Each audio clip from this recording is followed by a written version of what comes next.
কয়রায় নদীর তীর থেকে ৩ মণ হরিণের মাংস উদ্ধার। খুলনার কয়রা উপজেলার জোরসিং গ্রামের শাকবাড়িয়া নদীর চরে ৩ মণ ১০ কেজি হরিণের মাংস ফেলে পালিয়েছেন শিকারীরা। সুন্দরবন থেকে হরিণ শিকার করে লোকালয়ে বিক্রির জন্য নিয়ে আসলে যৌথ অভিযানে এ মাংস উদ্ধার করা হয়। আমাদের বিশেষ প্রতিনিধি মোহাম্মদ মাসুম সর্দারের তথ্যচিত্রে বিস্তারিত। রোববার ১৬ মার্চ রাত 12:30টার দিকে সুন্দরবন খাসিটানা বন টহল ফাঁড়ির সদস্যরা, আংটিহারা কোস্টগার্ড ও আংটিহারা নৌ পুলিশ ফাঁড়ির সদস্যরা যৌথ অভিযান চালিয়ে এ মাংস উদ্ধার করে।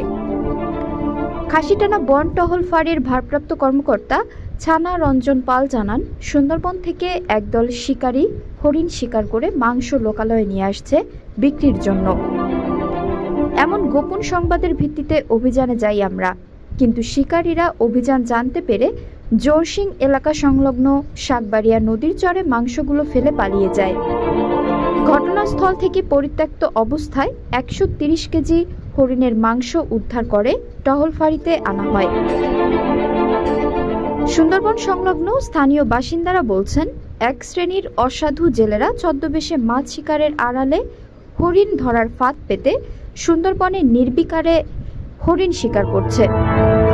পরে বন বিভাগের সদস্যদের চোখ ফাঁকি দিয়ে ফাঁদে আটকানো হরিণ জবাই করে মাংস কেটে লোকালয়ে বিক্রি করছে। তবে হরিণ শিকার বন্ধ না হলে প্রকৃতির ওপর মারাত্মক প্রভাব পড়তে পারে। খুলনা রেঞ্জের সহকারী বন সংরক্ষক এসিএফ মোহাম্মদ শরীফুল ইসলাম বলেন, এ ব্যাপারে বন্যপ্রাণী নিধন আইনে মামলা দায়ের করা হয়েছে।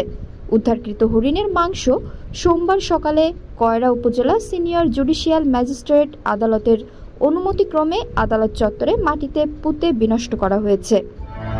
তবে এর সঙ্গে জড়িত ব্যক্তিদের খুঁজে বের করে তাদের বিরুদ্ধে আইনগত ব্যবস্থা গ্রহণ করা হবে বলে তিনি জানান।